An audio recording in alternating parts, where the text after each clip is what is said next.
Então sejam muito bem-vindos nesta manhã para ouvir a palavra do Senhor, irmãos em Cristo.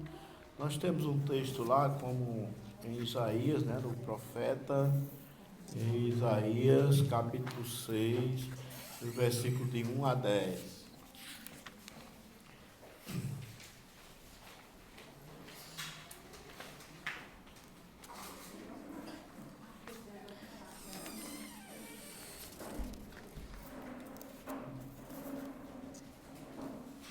Aí vocês podem seguir esse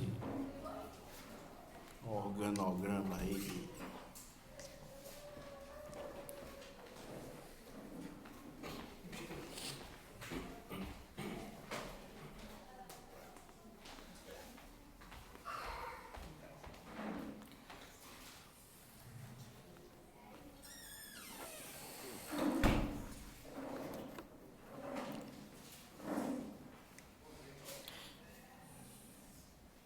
Então, irmãos, leamos a palavra do Senhor, assunto sobre a triunidade de Deus. No ano em que morreu, Isaías 6, 1 ao 10. No ano em que morreu o rei Uzias, eu vi também ao Senhor assentado sobre um alto e sublime trono, e a cauda do seu manto enchia o templo. Serafins estavam por cima dele. Cada um tinha 6 asas, com 2 cobriam os seus rostos, com 2 cobriam os seus pés, e com 2 voavam.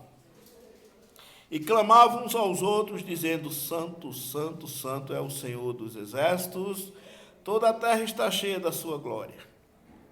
E os umbrais das portas se moveram, e a voz do que clamava, e a casa se encheu de fumaça. Então disse eu: ai de mim, pois estou perdido, porque sou um homem de lábios impuros e habito no meio de um povo de impuros lábios. Os meus olhos viram o Rei, o Senhor dos exércitos. Porém, um dos serafins voou para mim, trazendo na sua mão uma brasa viva que tirara do altar com um tenaz. E com a brasa tocou a minha boca e disse: eis que isto tocou os teus lábios, e a tua iniquidade foi tirada, e expiado o teu pecado. Depois disto ouvi a voz do Senhor que dizia: a quem enviarei, e que há de ir por nós? Então disse eu: eis-me aqui, envia-me a mim. Então disse ele: vai e diz a este povo: ouvis de fato e não entendeis, e vedes em verdade, mas não percebereis. Engorda o coração deste povo, faz-lhe pesados os ouvidos e fecha-lhe os olhos, para que ele não veja com os seus olhos, e não ouça com os seus ouvidos, nem entenda com o seu coração, e se converta e seja sarado. Que Deus coloque em nosso coração sua palavra. Quando Jesus falou certa vez que para os judeus, ou melhor, ensinando que os primeiros serão os derradeiros e os derradeiros serão os primeiros, e é como se referindo ao povo de outras nações, Nós que recebemos Jesus como Salvador, e hoje a maioria dos judeus não crê que Jesus é o Salvador. E isso foi profetizado pelo Isaías aqui nessa visão. Deus não simplesmente vedou os olhos dos judeus, praticamente. Ficaria como uma coisa meio que conflitante. Porque em 1 Coríntios 4,4 diz, que o Deus deste século, que é o maligno, que é o D minúsculo lá, cegou o entendimento dos incrédulos, para que não lhes resplandeça a luz do Evangelho de Cristo, que é a imagem de Deus. Então a gente começa a entender que para os judeus Deus simplesmente abriu uma porta. E do jeito que o Espírito Santo convence um gentil, convence também um judeu. Eles ficaram simplesmente sem querer a porta que Deus abriu para os gentios, né? É igual o filho pródigo, que chegou para o pai, pediu perdão e o filho disse: eu não entro aí, eu não quero. Esse aí gastou toda a fortuna do pai. Então, quando essa ideia de que Deus escolheu um povo de todas as nações para a salvação, muitos judeus ficam indignados com isso. E está profetizado. O apóstolo Paulo diz que foi dito pelo profeta: que vos porém em ciúmes com outros povos. Irmãos, no meio judaico existe um grupo de judeus chamado messiânico, que é por causa disso que eu estou fazendo esse estudo, que não crê na trindade, né? Que esse nome trindade também não é bem aplicado. O certo seria triunidade. E a trindade, segundo eles, foi instituída pelos concílios, né? Que surgiram posteriormente. E Constantino primeiro tinha aceitado a ideia do monge Áureo, que é o, digamos assim, o patrono dos Testemunhos de Jeová, né? Praticamente o Testemunho de Jeová foi fundada há pouco mais de 100 anos, mas baseado num monge chamado Áureo, que negava a divindade de Cristo, mostrando que Cristo era apenas um anjo criado por Deus e que Deus criou Jesus e depois os dois juntos criaram todas as coisas, né? Já os judeus messiânicos não pregam tamanha heresia, né? Eles dizem que o próprio Deus, ele gerou esse ser, né, que é o Verbo eterno, e dali, através dele, ficou sendo a sua expressa representação. E eles negam a trindade, porque o catolicismo instituiu a trindade. Então a gente sabe, irmãos, como eu já disse a vocês, que quando um mentiroso vai dar um recado, mesmo que o recado seja verdadeiro, as pessoas não querem acreditar. Então, porque muitas coisas que já tinham na Bíblia, como a questão a preciosismo pelo primeiro dia da semana, que é o domingo, a trindade, a divindade de Cristo, isso são doutrinas bíblicas. Mas como o catolicismo, né, por exemplo, o catolicismo, quando se chama Jesus de Deus, é no intuito de exaltar Maria, para dizer que ela é a mãe de Deus, não é porque eles estão realmente... Então, na verdade, a gente sabe que quando alguém que é mentiroso dá um recado verdadeiro, o recado fica desvalorizado. Mas a trindade, irmãos, não é uma doutrina que surgiu no terceiro século. A trindade é bíblica. Nós temos Deuteronômio capítulo 6, versículo 4, que é o versículo mais famoso para os judeus, que ele chama de o Shema, que Shema no hebraico é ouve, né? Aí ele diz, o Mezuzá é o capítulo 6, do 1 até o 7, o 8, né? Por ali. Eles chamam o Mezuzá, que é a parte que eles escreviam na porta de casa, nas vestes. Para todo dia, quando o judeu chega em casa, ele toca o Mezuzá, que é essa primeira parte de Deuteronômio, capítulo 6, versículo 1, né? Para guardar os estatutos de Deus, os mandamentos, os estatutos e os juízos, e amarás o Senhor teu Deus, né, todo o teu coração, com todas as tuas forças, com todo o teu entendimento. E a parte principal do Mezuzá é o Shema, que é a unidade de Deus. Mas a gente vê, tem lá, capítulo 6, versículo 4, diz assim, né? Ouve Israel, o Senhor, nosso Deus, é o único Senhor, é o que nós lemos aí, né? Só que, irmãos, eu coloquei aqui na folhinha, o nome é Echad. Echad não é único. Echad é um. Então, se for traduzir o Shema para o original, é: ouve Israel, o Senhor nosso Deus, o Senhor é um. Essa mesma expressão Echad está em Gênesis 2:21, quando Moisés escreve, né? Deixará o homem seu pai e a sua mãe. Então eu vi um rabino judaico fazendo uma chacota sobre Jesus. Aí ele diz: Deus é dois? Lá está dizendo que Deus é um. Aí de ouve Israel, o Senhor teu Deus, o Senhor é dois? Não, o Senhor é um. Então, para ele, não existe esse Deus Jesus. Só um. Mas e Adão e Eva? Capítulo 2, versículo 24. E o marido e a mulher? Porque lá o vocábulo é o mesmo. 2, 24, né? Que diz: ele deixará o homem, seu pai e sua mãe, se unirá a sua mulher, e os dois serão um.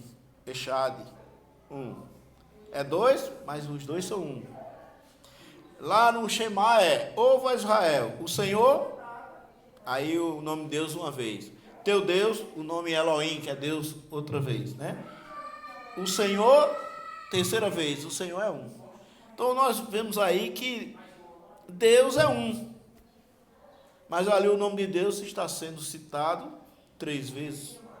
2 vezes o tetragrama, né, que é, os judeus falam Adonai somente nas suas sinagogas. No meio da rua ele chama de Hashem. Deus é Hashem, que significa o nome. E o tetragrama lá, ninguém sabe a pronúncia. Ficou tanto tempo sem pronunciar o nome de Deus, que os judeus não sabem.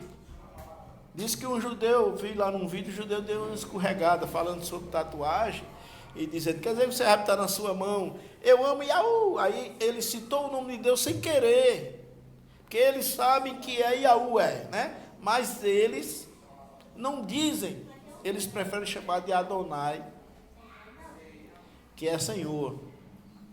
E no Novo Testamento, se você pegar as Bíblias do Testemunho de Jeová, que tem um aqui, se vocês quiserem ver depois, né? Uma versão que não vale nada. Tá. O Novo Testamento é cheio do nome Jeová, mas não tem. Todos os nomes lá é Kyrios, tanto se referindo ao Pai, como se referindo ao Filho, certo? Então não temos essa dúvida. Isaías 33, 22, você veja que expressão interessante, né?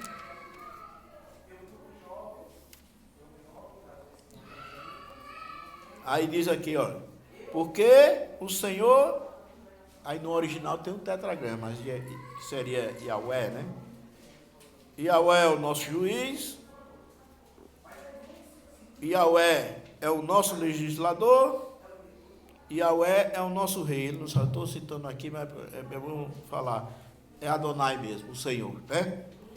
Porque a gente não sabe a pronúncia certa de tanto tempo que eles passaram sem querer usar, né, o nome de Deus. No século XVI veio essa transliteração de Jeová,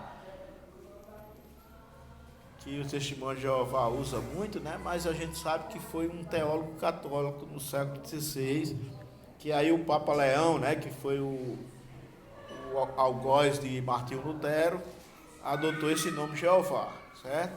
Eles pegaram aí o nome, o tetragrama, e botaram as letras de Adonai dentro, né? Aí juntou consonante com a vogais e geraram o nome Jeová, que é o tetragrama, né? E provavelmente Yahweh, né? E junto com o nome Adonai, que é Senhor. Aí tornou-se o nome Jeová. Mas isso já foi no século XVI. Isso eles não criticam, não, né?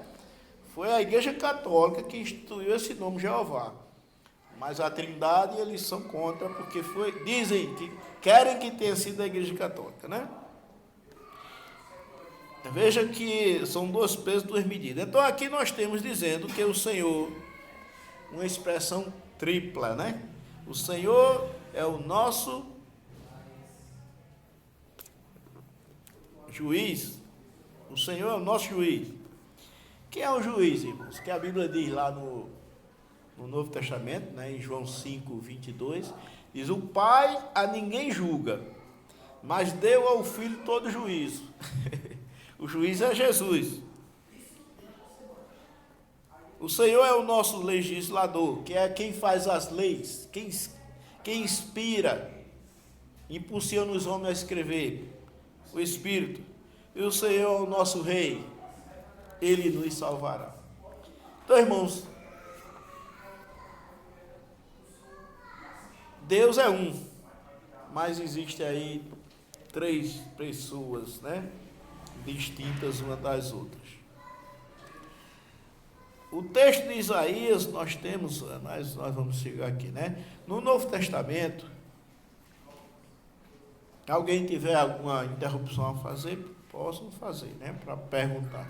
Nós temos aqui que há uma comprovação de que o fato de dizer assim, que o Senhor, nosso Deus, o Senhor é um, não dá nenhum significado de que ele não seja uma triunidade. Mas o nome de Deus está ali, inequivocadamente 3 vezes citado. Então, não há nenhum problema lá no Shema de dizer que ali está Deus citado 3 vezes. Isso sempre é constante no Antigo Testamento. E nós temos aqui o vocábulo Senhor Deus.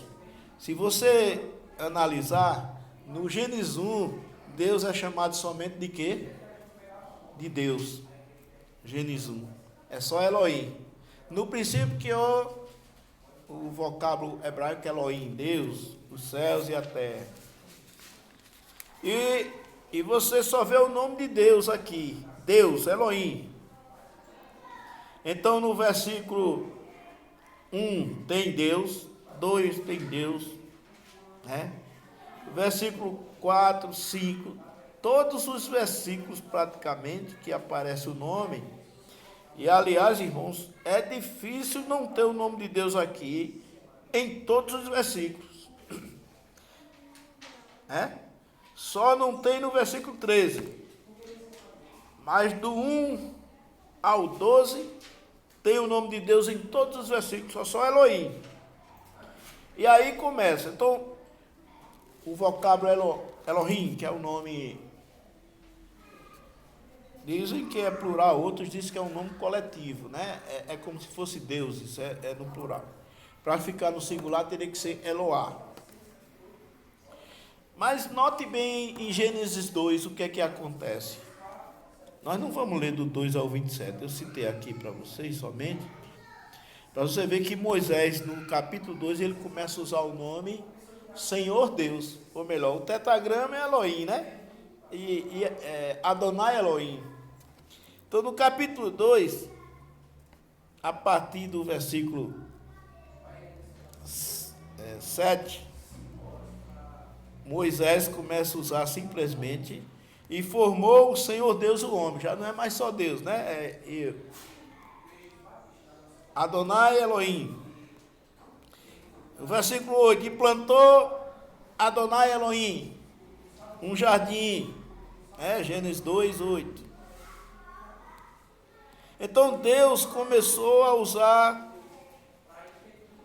o Espírito aqui, inspirando Moisés a usar o nome Senhor Deus. Em todos os lugares aqui você só vai encontrar Senhor Deus. No versículo 16, no versículo 18.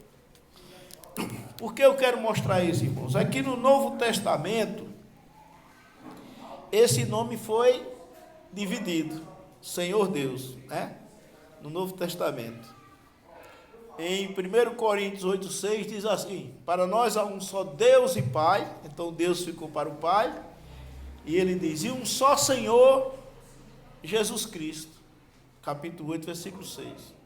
Então, o nome que no Velho Testamento era Senhor Deus, agora é Deus o Pai, Senhor Jesus Cristo. Em Gálatas 1,3 também tem essa mesma expressão, né? Deus o Pai, Senhor Jesus Cristo, na saudação de Paulo para aquela igreja. E Efésios capítulo 1, versículo 2, Deus é chamado de Deus o Pai, e Jesus é chamado de o Senhor Jesus Cristo. Então a gente sabe que o termo Senhor Deus, que era usado no Velho Testamento, essa combinação Adonai Elohim, Senhor Deus, no Novo Testamento agora é Deus o Pai, diga-se que é no grego lá, né, que é Theos. Esse grupo aí que pregam que veio do paganismo, esses vocábulos usados no nome de Deus, mas se alguém cometeu um erro, foi Paulo. A pessoa, ele diz, não, a gente chama o Eterno, porque o nome de Deus não é Theos. Theos era uma expressão pagã. Então Paulo errou. E tipo, em Jeová usa o nome Jeová, onde Paulo botou Kyrios, que é Senhor. Então, ele usa Kyrios para Jesus e usa Theos para o Pai.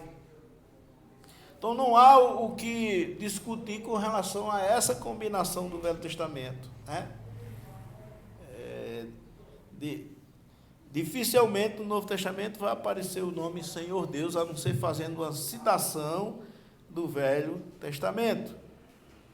Assim como o nome, quando é Jeová, ele substitui por Kyrios. Irmãos, no século III, Ptolomeu II, não é isso? Ele pediu para fazer. Pastor Luiz, por que Paulo fez essa distinção? O Senhor Deus e o Senhor Jesus. Deus Pai e Senhor Jesus. É inspirado pelo Espírito Santo para mostrar que havia uma unidade ali, né? De que o termo Senhor Deus no Velho Testamento, no Novo Testamento, ao invés de Senhor Deus, é Senhor Jesus e Deus o Pai, né? Na verdade é essa a questão. Lá no século III, Ptolomeu II, que foi o que pediu a Septuaginta, não é isso? Ptolomeu II, ele pediu para que os judeus, e o nome é Septuaginta porque foram 70 sábios judeus, foram escrever de Gênesis a Malaquias em grego. E não usaram o tetragrama. Começou por aí. O nome, onde tinha o nome, o tetragrama, que seria hoje transliterado para Jeová, né? Que é o Yahweh, ou melhor chamado de Javé, eles colocaram Kyrios. E existe uma crítica, né? Principalmente dos jeovistas contra a Septuaginta, mas os apóstolos usaram termos da Septuaginta. Eu não sei porque a família que saiu do Egito lá no Gênesis, se você ler, é um número, né? Quando lê no Novo Testamento em Atos, é outra quantidade, 5 pessoas a mais. Só que isso prova que os escritores do Novo Testamento usaram a Septuaginta, que é nela que tem 70 almas, eu não estou lembrado não, né? Que vieram, que diz lá no Gênesis. Quando Estevão está pregando, ele fala 75. É um número assim que eu também não estou com a memória para lembrar. Só vocês conferirem lá no discurso de Estevão, certo?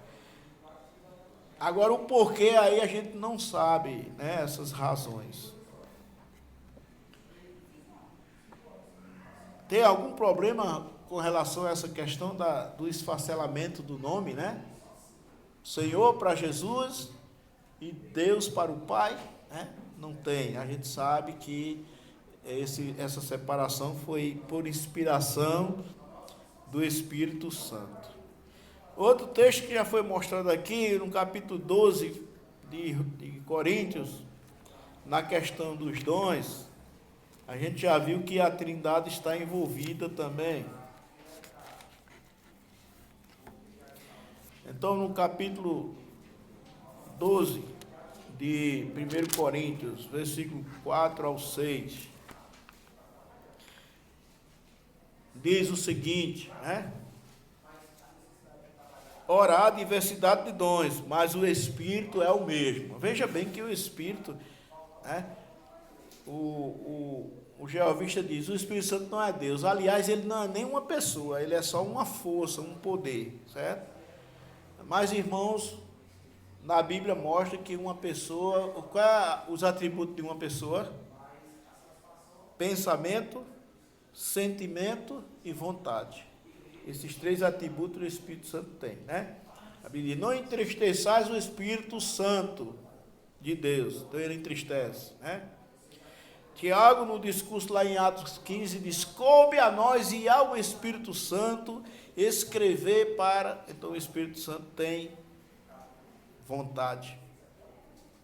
E ele é soberano, né? Porque aqui Paulo diz que o Espírito Santo distribui o dom da forma que ele quer. Então ele é soberano também, né? Então, sentimento, pensamento, né? E vontade.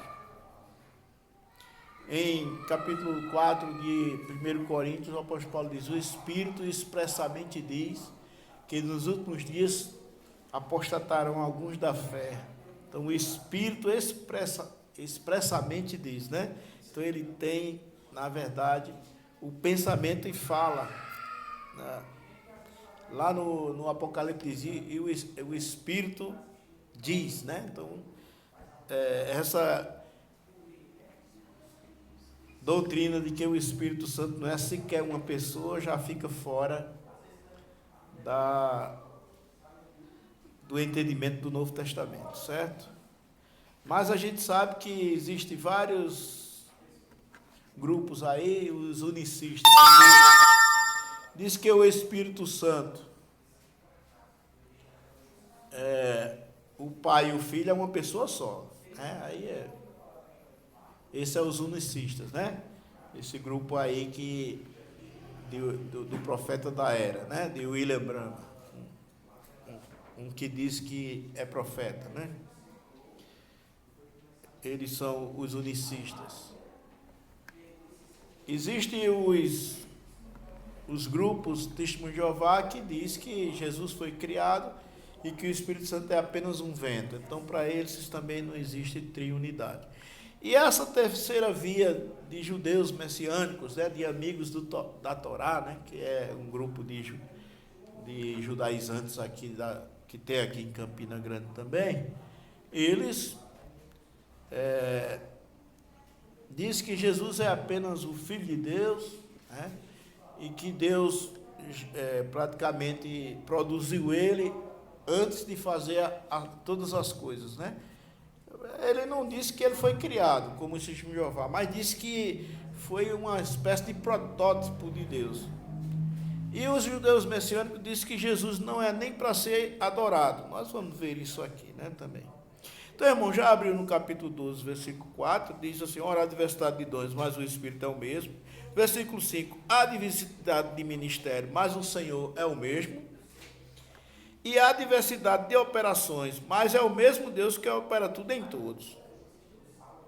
Então, Paulo aqui usou a trindade, né? Vamos usar o termo trindade mesmo, para mostrar que os dons é de quem? Do Espírito, né? O Espírito Santo é quem dá os dons a cada um como quer, diz a Bíblia, né?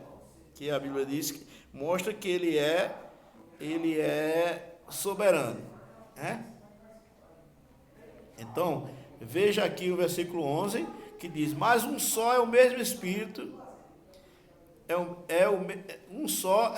e o mesmo Espírito opera estas coisas, repartindo particularmente a cada um como quer, né? Então, os dons é do Espírito. Os ministérios, a Bíblia diz que Jesus subindo ao alto, em capítulo 4 de Efésios, levou cativo o cativeiro, né? Tirou as almas dos salvos do Velho Testamento lá do cativeiro do Seol, né? Do Hades, e levou para perto dele, né? Praticamente. É o lugar que nós vamos quando morremos, né?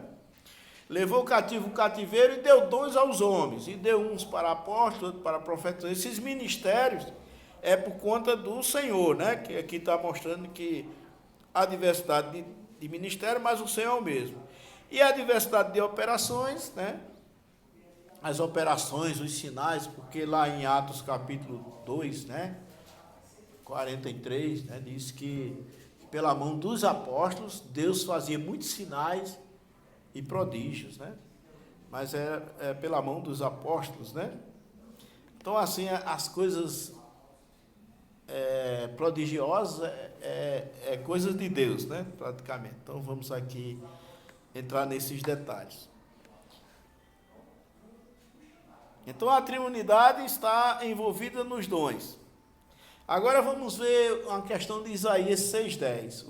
O que Isaías diz lá. Essa é a chave de tudo, né?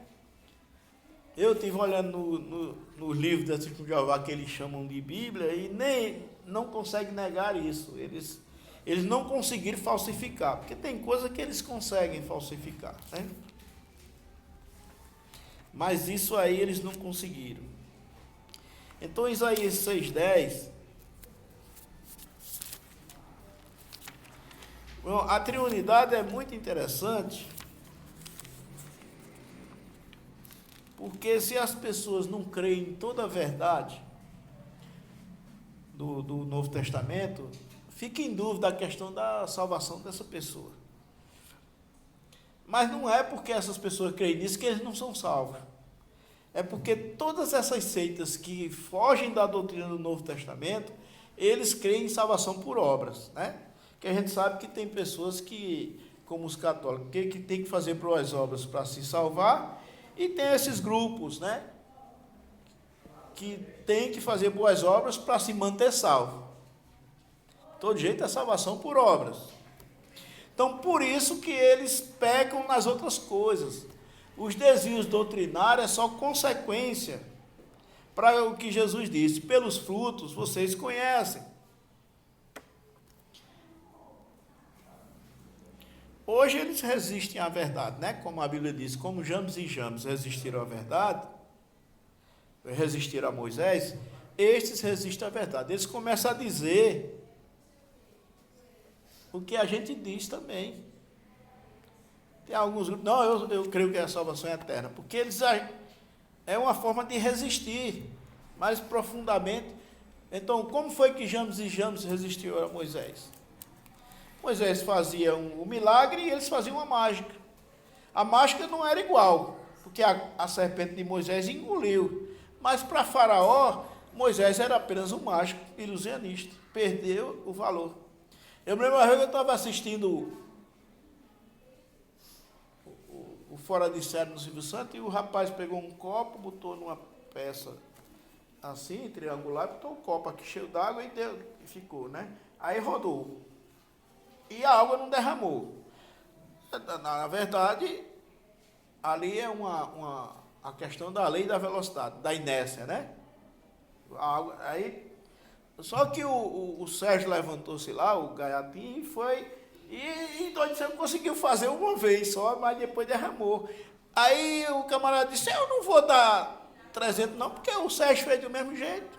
Então, você vê que se alguém fizer parecido, desqualifica quem fez direito. Então, como James e Jambres resistiu a Moisés, tem até católico aí dizendo que é salvo, né? Embora que na profundidade da investigação a gente vai descobrir que não. Que eu passei o tempo todo mostrando para uma pessoa que nós somos salvos pela graça e que não há perda de salvação, mas quando ela encontrou o pastor da igreja aqui das Malvinas, que ele prega perda de salvação, ela começou, então a presença, ela não tinha.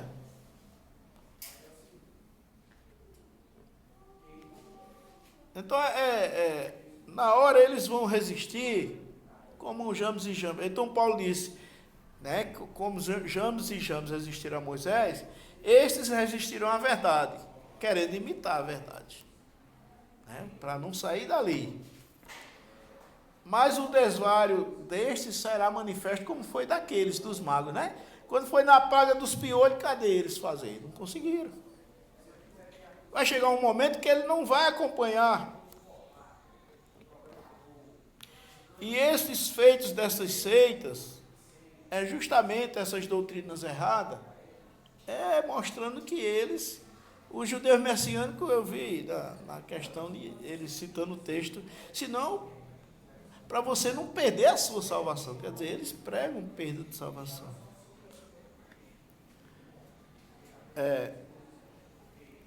Então, as outras doutrinas que ele crê é só o sintoma, certo? Não é porque eles não creem na Trindade que eles vão ser condenados. É porque eles não confiam no sacrifício vicário de Cristo ali na cruz. E nós dizemos isso para o que entre vá pecar, não, né? E quando há esse entendimento, é como Pedro diz, transformar a graça de Deus em dissolução, né? Isaías 6,10, não leu não? Sim, eu não. Leia aí para mim, por favor. Engorda o coração deste povo e fazem-lhe pesados os ouvidos e fecha-lhe os olhos, para que ele não veja com os seus olhos e não ouça com os seus ouvidos, nem entenda com o seu coração, nem se converta e seja sarado. Pronto, esse texto de Isaías, vejamos lá no Evangelho de João, capítulo 12, quando João cita ele, a quem João diz que se refere. Aqui não tem como negar, né? O que foi que Isaías disse no início da leitura? No ano que morreu o rei Uzias, eu também tive uma visão. Quer dizer, um feito aconteceu. O rei Uzias era um rei piedoso, ficou leproso por sua desobediência a Deus, mas era um rei bom. Mas cometeu o deslize no final da vida. Aí morreu. E Isaías diz, no ano que morreu o rei Uzias, eu também tive uma visão. Quer dizer, ele fala isso como um outro acontecimento, né? Eu vi o Senhor assentado em um alto sublime trono. Aí veja o que João diz. 12, 40, 41, né?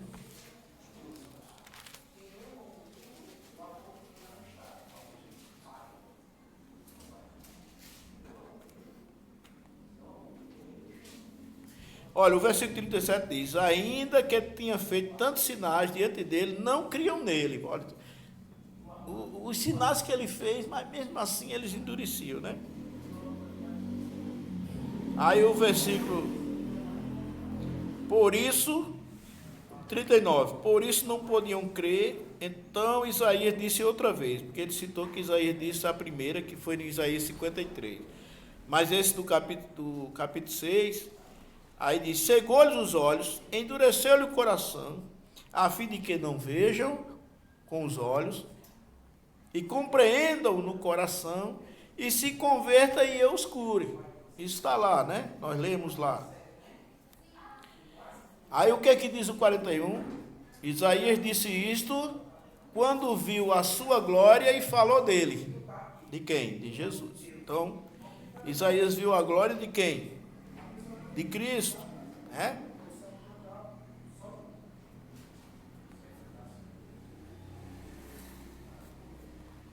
Ali estava o Deus triuno, né? Eu não sei porque. Alguém diz assim, que os serafins, eles estavam voando, e com uma asa cobria o rosto, a outra cobria os pés, duas cobriam os pés, duas cobriam os rostos, e com duas voavam, né? Mas não dá a entender de quem ele está cobrindo os pés, o rosto e... Se é do Senhor, para que Isaías não visse o rosto, ou se é dos próprios serafins. Mas Isaías disse, eu vi o Senhor sentado em um alto sublime trono. E aqui João interpreta que Isaías viu a glória de Jesus e falou dele. Agora ali estava tão provado que a Trindade Santa estava ali, né? A triunidade, como eu gosto de frisar, é que os serafins diziam o quê? Santo, santo, santo é o Senhor dos exércitos. Toda a terra está cheia da sua glória. O vocábulo 3 vezes santo, santo, santo. Quando eu fui defender a Trindade, eu era novo na fé, aí um camarada disse, não, aquele santo, santo, santo é porque no hebraico não tem o nome Santíssimo. Ele confundiu com a questão do compartimento do tabernáculo, né? Que Moisés levantou, tinha um lugar que era o Santo dos Santos, que só quem podia entrar uma vez por ano era o sumo sacerdote, e era chamado de Santos dos Santos porque não existe a palavra Santíssimo no hebraico, né? Tanto que em algumas versões já tem lugar santíssimo, né? Mas lugar santo dos santos, é mais santo ainda do que santo, né? Quando diz assim, santo dos santos, né? Que é um santo espremido de entre os santos, eu ia dizer assim, né? Aí nós temos aqui, irmãos, em Atos 28, João disse que Isaías viu a glória dele, mas aquela voz que saiu era de quem, né? Quem diz a este povo. Então, Atos 28, Paulo chamou os judeus para a casa dele e pregou, passou muito tempo, né? Hoje as pessoas não se propõem de ouvir a palavra de Deus por muito tempo. Mas no capítulo 28, 23 diz que eles passaram desde a manhã até a tarde, Paulo mostrando em Moisés nos profetas, provando a eles que Jesus era o Messias, o Cristo. Mas eles saíram brigando no caminho, né? Aqui no versículo 29 diz: havendo ele dito estas palavras, partiram os judeus, tendo entre si grande contenda. Saíram uns dizendo: eu acho que ele tem razão, esse Jesus é realmente o Messias.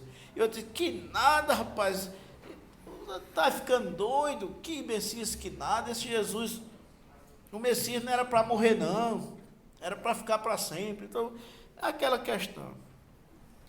Mas Paulo diz, aqui no versículo 25, diz, e como ficaram entre si discordes, né? Ficaram discutindo entre si, uns a favor, outros contra. Versículo 25. Despediram-se dizendo Paulo estas palavras: bem falou o Espírito Santo a nossos pais pelo profeta Isaías, né? Vai a este povo e diz: de ouvido ouvireis, de maneira nenhuma entendereis, e vendo vereis, e de maneira nenhuma percebereis. Porquanto o coração deste povo está endurecido, e com os ouvidos ouviram pesadamente, fecharam os olhos para que nunca com os ouvidos vejam, nunca com os olhos vejam, nem com os ouvidos ouçam, nem do coração entendam, e se convertam e eu os cure, né? Essa palavra a gente viu que a gente leu em Isaías 6,12, né? Foi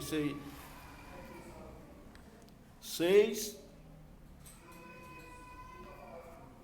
o texto áureo, né? 6:11, 10:11, 9:10, né? Então, o que é que nós temos a mostrar aqui, irmãos? Que agora quem falou foi quem? Versículo 25.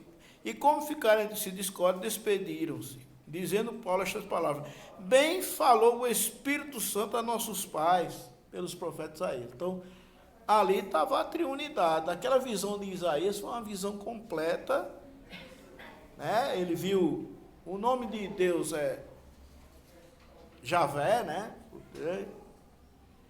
Mas esse nome também é usado para Jesus, né? Então, não temos dúvida, né, de que o Senhor é o Espírito também, né? Então, o Pai, em João mostrou que Isaías viu a glória de Jesus e falou dele naquele momento. E aqui o apóstolo Paulo diz que o Espírito Santo ali proferiu as palavras: vai a este povo e dize, né? Porque Isaías recebeu aquelas palavras naquela hora, para escrever, mas também para dizer ao povo que eles iriam ouvir, mas não iriam crer, para que se convertesse e Deus os curasse. O termo cure aqui é um termo terapeuta, né, que é um vocábulo que se refere tanto para a cura do corpo como para a cura da alma. Aqui o cure aqui é para a alma, que é justamente ser perdoado dos pecados, ser curado espiritualmente, né? Ser lavado pelo sangue de Cristo.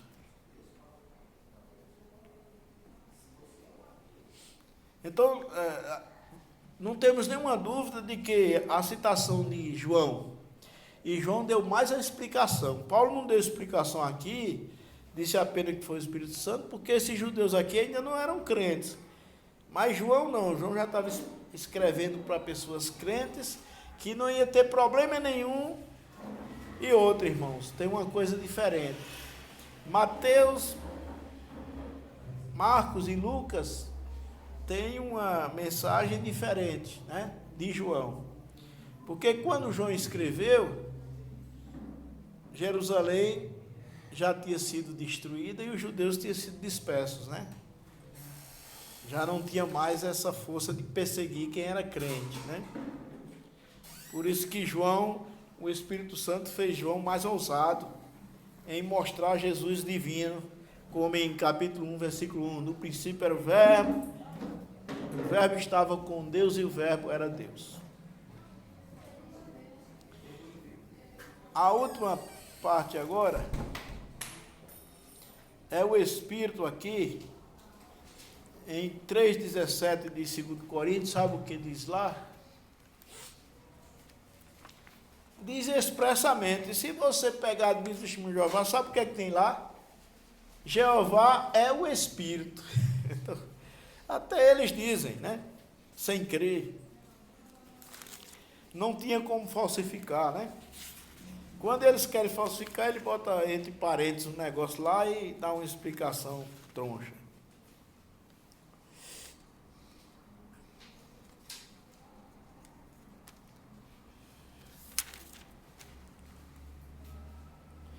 Ora, o Senhor é o Espírito. E onde está o Espírito do Senhor, aí a liberdade. A gente sabe que quando se fala no Espírito do Senhor, é referente ao Espírito Santo, né? Então aqui está dizendo que o Espírito também é o Senhor, né? Então o Senhor é o Pai, o Senhor é o Filho, o Senhor é o Espírito. Sem sombra de dúvida.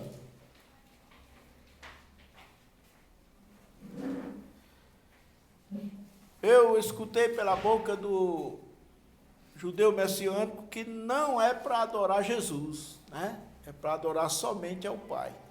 Olha, irmão, a gente sabe que Jesus, subsistindo em forma de Deus, não teve por usurpação ser igual a Deus. Mas aniquilou-se a si mesmo, tomando a forma de servo, né? De homem. E humilhou-se até a morte, e morte de cruz. Ele diz assim, e morte de cruz, né? Que era mais humilhante da época, né? Era só para os grandes malfeitores. Então, quando ele disse à mulher samaritana, os verdadeiros adoradores adoraram o Pai em espírito e em verdade. Aí os jeovistas também usam muito, olha, os verdadeiros adoradores adorarão o Pai. Né? O termo adoração é sempre esse vocábulo ali, proseikinesen, né? Botei até a pronúncia aqui entre parênteses, né? Tem o termo grego aqui, nas letras gregas, né? Proseikinesen, né? Que é adoração, né? Adorou, né? É o vocábulo aqui. Em João capítulo 9, versículo 38. Irmãos, quando Cornélio se ajoelhou no pé de Pedro, o que foi que Pedro disse? Pegou ele pela mão. Oh, você é doido, rapaz. É praticamente, levanta, que eu também sou homem, né? Aí Jesus fez isso com o cego. O cego conheceu a voz de Jesus, né? Quando Jesus viu que os judeus expulsaram ele, aí foi lá e disse, crês tu no Filho de Deus? Ele disse, quem é ele, Senhor, para que eu creia? Sou eu que falo contigo. Ele disse, eu creio Aí o adorou. Então está aqui, né? João capítulo 9:38, né? Do Evangelho de João. Então você vê aonde chega o judeu messiânico, que só deve adorar a Deus, né? Ao Pai. Para ele, a Deus é o Pai, né? Jesus.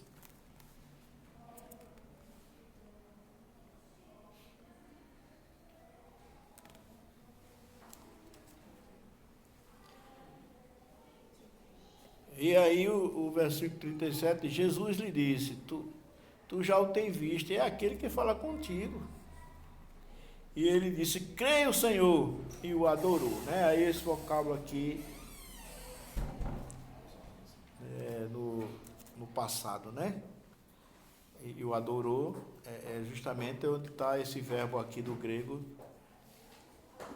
proseikinesin, né? Proseikinesin.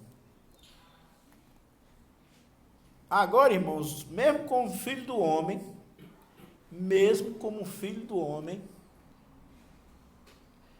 Jesus é para ser adorado, né? E impressionei ele mostrar os furos nas mãos para Tomé, né? Tomé disse, se eu não ver o sinal do escravo e não apalpar aqui do lado onde ele levou a furada. Mas Jesus, quando apareceu, disse, vem cá, Tomé, bota a mão aqui, ele nem foi lá, ele o adorou e disse assim, Senhor meu e Deus meu. Ele já sabia que Jesus, sendo o Cristo ressuscitado, já tinha que ser chamado de Deus mesmo, né? E mesmo como homem, vejo que no Salmo diz sobre ele, mas é em Hebreus 1:6, né? Que citando o Salmo. E outra vez, quando introduz no mundo o primogênito, diz, e todos os anjos de Deus o adorem. Então, é ousadia. Isso Deus está mandando porque é o Filho do homem, né? É o Jesus humano. O Jesus que nasceu de Maria, né? Por isso que Deus está ordenando, é para adorar Ele. Os anjos, adorem Ele. Por que João se ajoelhou no pé de um anjo lá? Será que João, um apóstolo com quase 100 anos de idade, né? Muito velho, escreveu os evangelhos de João, as epístolas e o Apocalipse na última década do primeiro século. Um homem experiente, sabia que não pode adorar um anjo, iria se encurvar nos pés de um anjo. E a gente sabe que aquilo não era um anjo, porque ele disse, eu sou conservo teu e de teus irmãos, que tem o testemunho de Jesus. Eu sou conservo, o termo lá, sundoilos, que é co-escravo. Eu sou escravo com vocês. Anjo não é chamado de escravo em lugar nenhum da Bíblia. A Bíblia diz que os anjos servem a favor dos santos. O vocábulo aqui não é do termo doilos. É um tipo de serviço oficial. Anjo não é chamado de escravo. Quem é escravo somos nós que aceitamos Cristo como Salvador. Nos tornamos servos de Deus. Paulo, quando toda a carta ele diz, Paulo, servo do Senhor Jesus Cristo, se você pegar o grego, tem lá doilos, que é escravo. Para ser bem traduzido, Paulo, escravo do Senhor Jesus. E aqui, aquele ser lá do Apocalipse, ele diz que é um escravo com vocês. Então, o que João viu? Ele viu um homem glorificado e pensou que fosse Cristo. A confusão na cabeça de João só foi essa, não um erro de adoração, né? Jamais. E aquele ser que é chamado de anjo ali disse, adora a Deus. Eu não tenho nem dúvida, irmão, que aquele aquela entidade era um dos nossos irmãos, né? Já glorificado. Porque João foi para o futuro, e aquele que me mostrou estas coisas, eu me ajoelhei perante ele para o adorar. E ele disse: não faças tal, né? Eu sou conservo teu. Então é o que Pedro disse a Cornélio. O anjo disse: vai chamar Pedro, ele vai te dizer palavra. Aí Cornélio imaginou: olha, um anjo não diz o que tem que ser dito.